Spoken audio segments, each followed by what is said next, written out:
하나님 말씀이 마가복음 3장에서도 기록되어 있고 누가복음 6장에서 기록되었는데, 크게 다른 점은 누가복음 6장에서는 한쪽 손 마른 사람을 오른손이 마른 사람이다. 쉬운 성경에 보면 손이 오고라든 사람이다. 우리가 이제 주변에서 많이 봤지 않습니까? 손이 마른 게 어떤 것인가? 영어로는 드라이인데 어떻게 손이 말랐는가? 손이 늘 축축하지 않고 마른 거. 우리도 마를 수가 있는데 이게 손이 이렇게 오그라들었다는 것이죠. 그러니까 이제 그런 경우를 누가복음에서는 의사였던 누가가 성경을 기록하면서 정확하게 얘기했던 것 같아요. 의사이기 때문에 성경을 정확하게 볼 수 있는 눈이 있었던 것 같습니다. 그런 참고를 해서 우리가 말씀을 들어가겠습니다.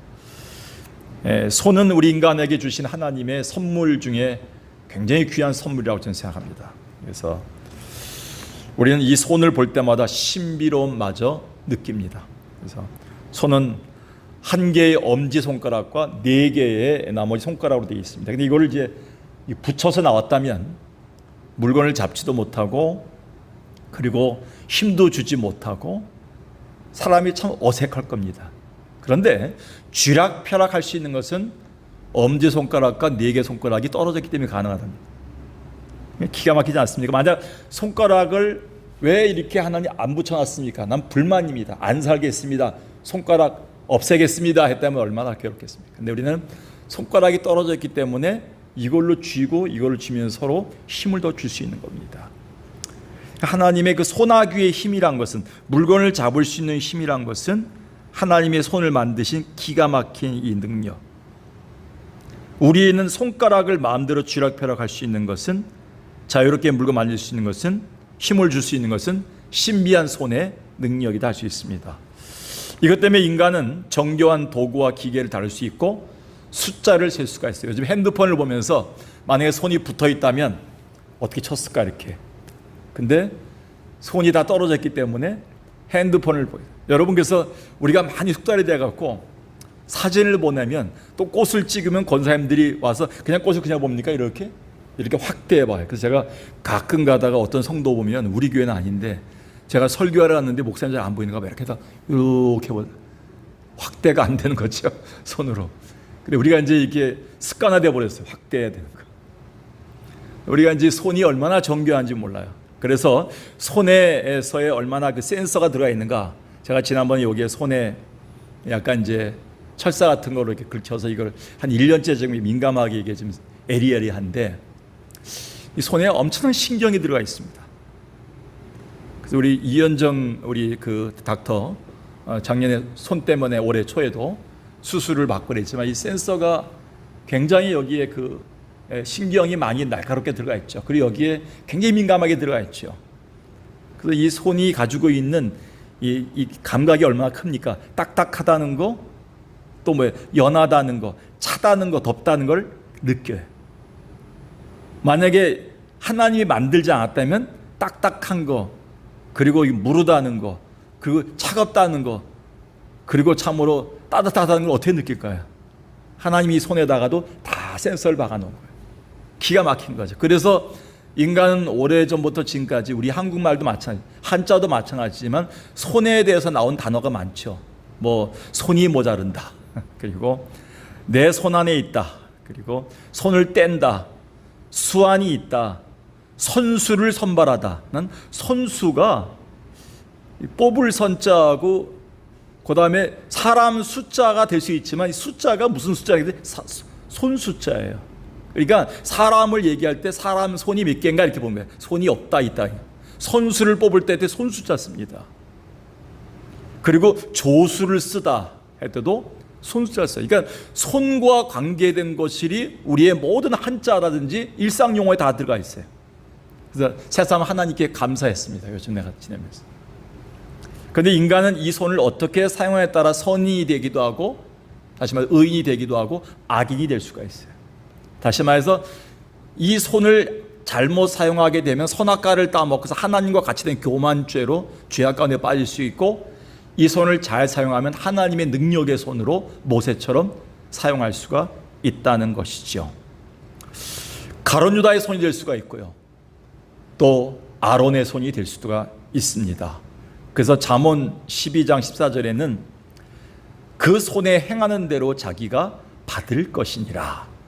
이 솔로몬이 이렇게 얘기했어요. 자기 손이 행한 대로 받을 것이다. 이게 얼마나 그 두렵고도 기가 막힌 말씀입니까? 그러니까 우리는 손을 잘 사용해야 된다. 그런데 오늘 성경 2000년 전에 일어났던 이 안식일에 손 마른 자를 고쳤던 이 사건을 통해서 우리에게 전제되고 있는 게 있어요. 우리 인간은 뭐예요? 하나님을 떠난 인간은 뭔가 고장난 손을 갖고 있다는 거예요. 그걸 염두에 두면서 안식일날 주님께서 생명을 고치는 것이 양의 구덩이에 빠진 고치는 것과 마찬가지인 것을 얘기하면서 생명의 중요성을 강조하면서 손을 고치는 사람은 생명을 고친 것과 같다는 의치를 갖고 있습니다. 다시 말해서 이 얘기는 창세기 3장에서 인간이 하나님을 떠나고 하나님을 버림으로 말미암아 하나님 앞에 이 손이 완전히 오그라들고 죄악된 손이 됐음을 전제하고 있습니다. 그래서 예수가 이 땅에 오셔서 건강한 자에게는 내가 필요 없고 내가 의사로 온 내가 병든 자에게나 손이 오그라든 사람들에게 내가 필요한 것이다 하는 것을 가르쳐준 사건이 안식일날 병 고치는 사람을 고친 사건 중에 하나였죠. 그래서 그 히브리인의 복음이라는 성경에서 전해오는, 정경이 아닌 전해오는 성경 중에 외경이 있습니다. 외경 중에 히브리인의 복음이라는 데 보면 이 사람 얘기가 나옵니다. 거기에는 손 마른 사람이 나오는데 원래 직업이 석수였어요. 석수. 근데 불행하게도 채석장에서 돌을 다듬다가 불구가 되었어요. 그래서 이 사람이 손을 오그라든 그날부터 이 집안의 생계가 막막한 사람, 얼마 있으면 생명이 끊어지는 사람으로 나와 있습니다. 눈물로 나날을 보내고 있는 사람이 예수를 만난 사건이다 라고 외경은 기록하고 있어요. 좀 불쌍한 사람이죠. 안타까운 것은 처절한 인생이 그에게 펼쳐지지 않는 처절한 인생밖에 없다는 것입니다. 그런데 주님께서는 찾아왔던 이 사람을 세워놓고 이 사람에게 손을 치유하는 장면을 통해서 이 땅에 예수가 오신 목적을 분명히 설명해 주십니다. 이 자그마한 사건이 우리에게 주는 의미가 뭘까요? 하나님은 지금도 우리의 손을 아직도 망가지고 고장난 손, 오그라든 손을 펴서 사용하길 원하신다는 거예요. 하나님, 저는 말짱합니다. 저는 지금 괜찮습니다. 기부스도 안 했습니다 라고 할 수 있어도 하나님 보시기에는 내 손과 여러분의 손이 아직도 오그라든 손이 있을 수 있어요. 이미 죄로 인해서 우리가 펴졌다 할지라도 언제부턴가 내 손이 기도해도 올라가지 않고 찬송해도 올라가지 않고 예배 시간에도 주님을 붙잡을 수 없는 능력이 이 손을 통해 나오지 않은 그날을 경험하며 살지 몰라요. 언제부턴가 옆에 사람을 만나면 붙잡아주고 진짜 기도해주고 사랑하고 따뜻한 그 온기가 가지 않을 때가 언제부터인가 우리한테 있었어요. 주님은 그걸 아시고 우리에게 우리의 손을 다시 고쳐서 사용하길 원하신다는 것이지요. 깊은 얘기, 더 긴 얘기는 할 수 없어서 오늘 성경에서는 세 가지를 갖고 얘기하겠습니다. 첫 번째는 뭐냐면 하나님은 왜 우리에게 오그라든 손을 내밀어서 고쳐주길 원하시나요? 첫 번째는요, 한번 따라 볼까요? 순종의 손으로 사용하기 위해서이다. 크게 한번 얘기해 보세요. 한번 자, 이것도 순종하셔야 돼요. 순종 얘기하면서 순종 안 하면 어떻게? 순종의 손으로 사용하기 위해서입니다. 예, 순종의 손으로 사용하기 위해서 오늘 우리에게 내밀라고 하시는 것 같아요. 13절 한번 다 같이 읽어볼까요? 13절. 자, 집에서 예배드리는 사람도 성경을 읽으셔야 됩니다. 시작. 이에 그 사람에게 이르시되 손을 내밀라 하시니 그가 내밀매 다른 손과 같이 회복되어 성하더라. 자, 아까 누가복음 6장 얘기했습니다. 누가복음 6장에는 의사였던 누가가 이 사람이 오른쪽 손이 말랐다. 여러분, 동양 사회에서 오른쪽 손을 사용하지 못한 것은 장애자를 얘기합니다. 불구자입니다. 아무것도 힘을 쓸 수 없는 자를 얘기합니다. 이 사람은 미래가 없는 거예요. 어디든지 가도 써주지 않는 겁니다. 근데 하나님은 써주겠다는 거예요. 이 사람이 어떻게 될 때부터 쓰겠다는 거예요. 순종의 손이 될 때부터 써주겠다는 거예요. 여러분, 주님이 이 사람에게 손을 내밀라고 했던 손이 어느 쪽 손일까요? 그러면 성한 손일까요? 오그라든 손이었을까요? 성한 손을 왜 내밀라고 했을까요? 성한 손을 항상 내밀 수 있어요. 자, 근데 어떤 손을 내밀라고 했을까요? 13절에 보니까 쓰지 못하는 손을 내밀라고 했겠죠. 다시 보겠습니다. 이에 그 사람에게 이르시되 손을 내밀라 하시니 그가 내밀매 다른 손과 같이 뭐 했다고요? 회복됐다. 그러니까 쓰지 못했던 손이 회복됐다는 거예요. 아니, 성경을 읽는다고 해서도 우리가 그렇게 대답하면 어떻게 해요? 다시 한번, 자, 어떤 손을 내밀라고 하셨어요? 오그라든, 한 번도 사용하지 못했던 손, 포기했던 손, 거의 절망적이었던 손을 내밀라고 한 거예요. 하나님이 우리에게 우리 가정을 고쳐주시고 교회를 고쳐주시고 내 인생을 펴주시는 날이 언제인지 아십니까? 한 번도 해보지 않았던 것을 시킨 날이 있어요. 하나님께서 오늘 말씀을 들었는데 오늘 설교 중에 하나님이 뭔가 나에게 하라고 하시는구나. 그때 머뭇거려서는 안 돼요. 그날 내가 그 말씀을 그대로 순종하면 한 번도 펴지 못했던 인생이 펴질 수가 있다는 거예요. 이건 굉장히 큰 사건이 들어가 있습니다. 그러니까 주님이 우리에게 내밀라는 손은, 순종해라는 손은 뭐냐면 쓰지 않았던 손이에요. 자, 그러면 썼던 손을 내미는 게 쉬울까요? 쓰지 않았던 손을 내미는 게 쉬울까요? 그동안 썼던 성한 손을 내미는 게 더 쉽겠죠, 왼손을. 근데 쓰지 않았던 손을 내미는 건 뭐예요? 엄청난 힘든 거예요. 자존심 상한 거예요. 기분 나쁜 거예요. 안 된다고 부정적인 생각이 드는 손이에요. 나는 없다는 거예요. 나는 힘들다는 거예요. 나를 무시하냐는 거예요. 근데 주님은 그거를 다 자치하고 그 손을 내밀라고 하셨습니다. 순종은요, 쉬운 거는 순종이 아니에요. 있는 거 가지고 내는 거는요, 순종이 아니에요. 하나님 앞에요, 한 번도 사용해 보지 않았던 구제를 해보라고 하고, 한 번도 사용하지 않았던 선교도 해보라고, 한 번도 사용하지 않았던 기도도 해보라고, 한 번도 사용하지 않았던 이웃 사람 베풀라고 하고, 한 번도 사용하지 용서해보라고, 한 번도 해보지 않았던 사랑을 해보라고 하시는 거예요. 그때 우리는 하나님의 명령 앞에 아멘하고 했을 때 놀라운 일들이 벌어진다는 거예요. 하나님 그때부터 나를 통해 순종의 손으로 사용하신다는 것이죠. 이게 하나님의 역사입니다. 고장난 손을 내밀어서 주님은 고쳐주기를 원하시는 것은 우리의 손을 순종의 손으로 만들기 위해서였습니다. 근데 우리의 손은 고장났어요. 불순종의 손이었어요. 말씀을 어기고 선악과를 따먹었어요. 그리고 동생을 돌로 쳐 죽였어요. 그리고 이 손은 하나님이 아닌 우상을 향해서 찬양하는 손이었어요. 주님을 판 손이었어요. 주님을 십자가에 못 박은 손이었어요. 병든 손이에요. 그래서 선한 일에 사용하지 못했던 오그라진 손이었어요. 말라 비틀어진 손이었어요. 주님, 이제라도 네가 내민다면, 너의 마음과 시간과 물질과 시간과 너의 가족을 다 내밀 수 있다면, 한 번도 사용하지 않았던 그것을 내민다면 내가 너를 통해서 엄청난 순종의 손을 통한 역사를 이루겠다는 것이 들어가 있는 거예요. 여러분, 세계적인 골퍼, 우리가 잘할 때 세계적인 골퍼는 박세리가 아니었어요. 그땐 아놀드 파머였습니다. 그래서 모든 사람들이 이렇게 예리가 있이 자기 티셔츠 입고 다닐 때 보면 그 티셔츠에 아놀드 파머 이렇게 표시가 있었어요.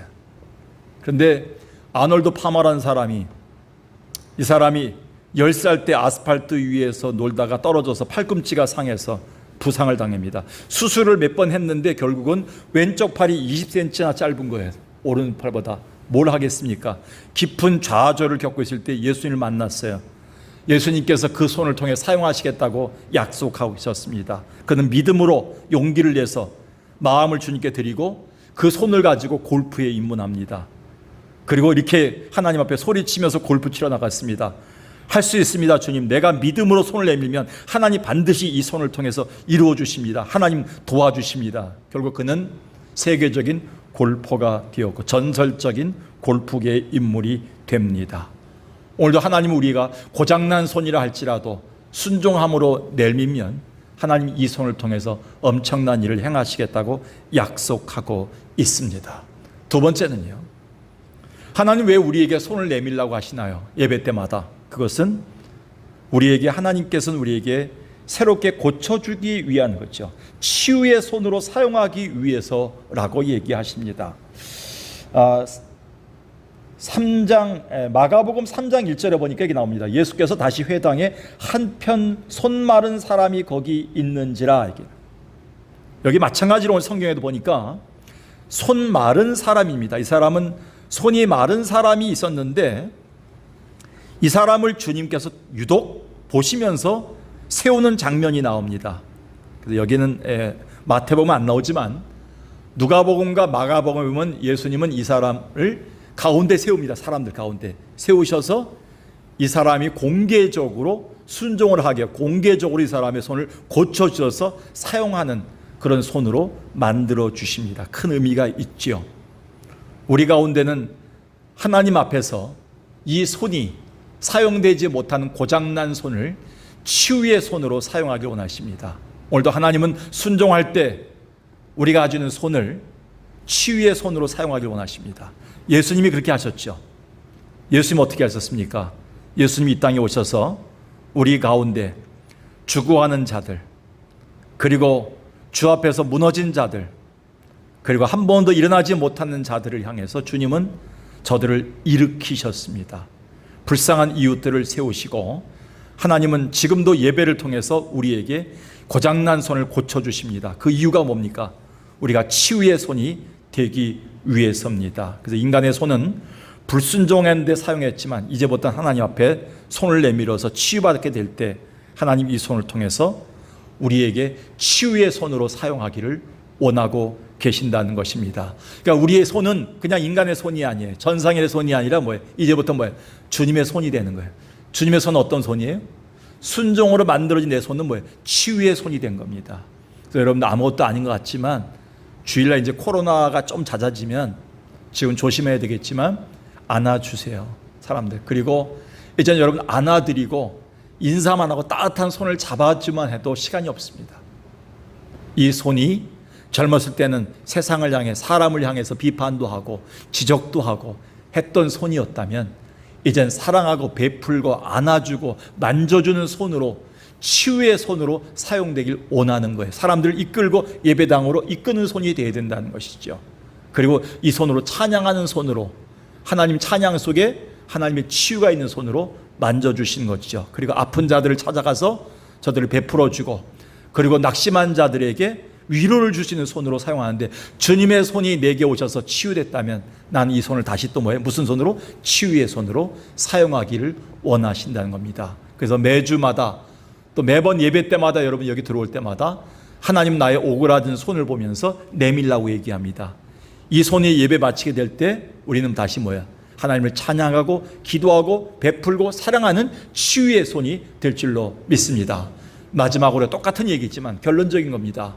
처음에는 뭐냐? 하나님이 왜 우리를 오그라진 손을 내밀라고 하시는가? 왜 고쳐주기 원하시는가? 첫 번째는 순종의 손으로 쓰기 위해서, 두 번째는 무슨 손으로? 치유의 손으로 쓰기 위해서, 세 번째는 뭡니까? 따라합시다. 베품의 손으로 쓰기 위해서. 예, 베품의 손으로 쓰기 위해서입니다. 자, 잘 다시 보세요. 13절에 보니까 다시 봅니다. 성경을 가만히 자꾸 읽어보면 답이 나오는 것 같아요. 13절에 보니까 이에 그 사람이 이르시되 그 사람에게 이르시되 손을 내밀라 하시니 그가 내밀매 다른 손과 같이 회복되어 성하였더라. 마가복음과 누가복음은 사람들 중에 일어나서 손을 내밀라고 합니다. 여기 손을 내밀라는 말이 새 번역 성경에는 내 손을 펴라 이렇게 나옵니다. 내 손을 펴라. 내밀라, 내 손을 펴라. stretch out이라 나옵니다. stretch out your hand. 너의 손을 앞으로 쫙 내밀어라. 이 말의 뜻은 그동안 꼭 쥐고 있었던 손을 다른 사람이 다 볼 수 있도록 펼쳐보라는 뜻입니다. 그러니까 이 마지막 의미가 중요한 거예요. 뭐냐면 손을 갖다가 그냥 한번 보자 이렇게 얘기한 게 아니에요. 주님이 이 손을 쫙 펼치라 그랬어요. 누가 다 볼 수 있도록. 주님은 아시죠. 사람들이 다 볼 수 있도록. 내가 주님을 통해서 고침받고 회복되고 사람다운 사람으로 되고 행복하고 복된 인생이 된 걸 보여주란 뜻이에요. 이 손이. 그러니까 여러분의 손은 남을 지적하고 욕하고 남에 대해 비판하는 손이 아니라 베풀고 사랑하고 하나님의 은혜가 얼마나 큰지를 보여주는 손이 되어야 됩니다. 베푸는 손으로 사용하기 위해서 우리를 고쳐주시는 거예요. 예수님의 손, 바로 병든 자를 고치시고 제자들의 발을 씻기던 손이었습니다. 그래서 요한복음 6장 11절에 보니까 예수께서 떡을 가져사 사람들이 아우성쳤죠. 어떻게 물고기 2마리하고 떡 5개로 여기에 있는 수만 명의 사람들을 먹일 수 있는가? 원망 많이 했겠죠. 근데 예수님께서 어떻게 했습니까? 그 손을 가지고 떡을과 물고기를 가지고 하늘을 향해서 올리고 축사하셨어요. 생스기빙 하셨어요. 축복 기도하셨어요. 이 손이 축복에서 사람들을 베푸는 손이 됐어요. 우리가 사람들의 문제를 끌어안고 기도해 주다 보면 이 손이 축복의 손, 베품의 손이 될 수가 있어요. 요한복음 13장 5절에 보니까 대야에 물을 담아서 제자들의 발을 씻기셨어요. 수건으로 또 닦아주셨어요. 제자들의 발을. 자기를 배신할 제자들의 발을 하나 둘씩 다 씻겨주셨어요. 용서와 사랑과 긍휼과 은혜의 손으로 주님 베풀어 주셨어요. 하나님은 우리가 이 손을 가지고 이웃에게 베풀라고 우리에게 말씀하고 계십니다. 저는 그런 의미에서 이번에 잠시 동안 우리가 9월 1일부터 이제 몇 분의 회장님들과 장로님들 모시고 이제 갔다 문을 열고 가을엔가 뭐 겨울에 한 번 다시 한번 이 문을 열려고 생각하고 있습니다. 그리고 다시 또 내년 초에 한번 생각을 좀 하고 있는데 우리가 너무 그동안 코로나 하면서 우리만 너무 우리가 지내지 않았는가. 선교사들이 왜 자꾸 철수하게 되고 병들게 되고 문을 닫게 되고 하는 거. 우리는 여기 힘들으면 가족들이 있어요. 친구들이 있어요. 근데 모든 거를 다 내려놓고 간 분들은 의지할 데가 없더라고요. 근데 한국교회가 코로나 때 문을 다 닫았어요. 우리 교회도 힘든데 헌금도 안 되는데 사람들이 전부 다 이제 선교할 사람이 없기 때문에 이제 보낼 것이 없다 그래서 선교비가 4분의 1이 줄었다고 합니다. 선교사들이 철수하는 거예요. 근데 문제가 뭐냐면 선교사들이 지금 그 선교사들이 다 70이 다 된 분들이에요. 먹고 살 게 없는 거예요. 자녀들 할 수가 없는 거예요. 제가 얼마 전에 이제 바로 이 선교를 가기 전에 한번 답사를 갔다 왔습니다. 짧은 기간이었지만 너무 놀라운 거예요. 더 악화된 거예요. 힘든 거예요. 이래서는 안 된다는 거예요. 주님한테 책망받겠더라고요. 주님한테 혼나겠더라고요. 이제는 우리가 얼마 안 남았다고 생각합니다. 하나님 앞에서 우리가 베품의 손이 필요하지 않는가. 마찬가지입니다. 이 이웃들을 보면요, 굉장히 지금 힘듭니다. 올해 성북구가 추구하고 있는 가장 큰 복지가 죄송하지만 노령인구가 아닙니다. 40대 50대 독거인들입니다. 자살률이 많습니다. 지금 혼자 있는데 근데 정신적으로 어렵습니다. 6개월 이상 안 나옵니다. 문을 열어주지 않습니다. 6개월 뒤에 문을 따고 들어가 보면 쓰레기 천지입니다. 질병으로 죽어 있습니다. 그리고 연락이 안 됩니다. 지금 큰일 났습니다. 이 현실들을 보면서 우리가 하나님 앞에 어떻게 하나님의 교회를 세우고 우리가 어떻게 이 땅에 이웃과 함께 살아가겠는가. 우리는 하나님 앞에서 책임을 져야 될 일이 많다고 생각합니다. 하나님 이렇게 말씀합니다. 데살로니가전서 5장 14절에 내가 너희를 권면하노니 규모 없는 자들을 권기하며 마음이 약한 자들을 안위하고 힘이 없는 자들을 붙들어 주며 이렇게 얘기해요. 세 개가 연결되어 있어요. 뭐냐면 규모 없는 자들을 권기해. 규모 없다는 게 뭐냐면 지금처럼 뭐냐면 자기 시간도 못 자고 직장도 못 구하고 어떻게 살아야 될지 모르는 이게 멍한 사람들을 얘기해요. 이게 뭐냐면 규모 없다는 게 뭐예요? 스케줄이 없다는 뜻이에요. 또 하나 뭐냐면 마음이 약한 자들이 뭐냐면 오죽했으면 저들이 눌러 앉아 있겠습니까? 할 의욕이 없는 거예요. 그리고 힘이 없는 자들, 진짜 힘이 없는 거예요. 노약자들인 거예요. 이들을 붙들어주고 데살로니가 교회가 이게 뭐냐면 재림에 대해서 얘기할 때 주님 오실 날이 다가왔다는 것을 권면하면서 바울이 얘기했던 내용이에요. 이게 마지막 때가 되면 이런 일을 해야 된다 그랬어요. 오늘 우리는 이 손길을 왜 우리를 손을 고쳐주셨는가 마지막 고민해야 됩니다. 하나님 왜 나에게 성한 손을 주셨는가.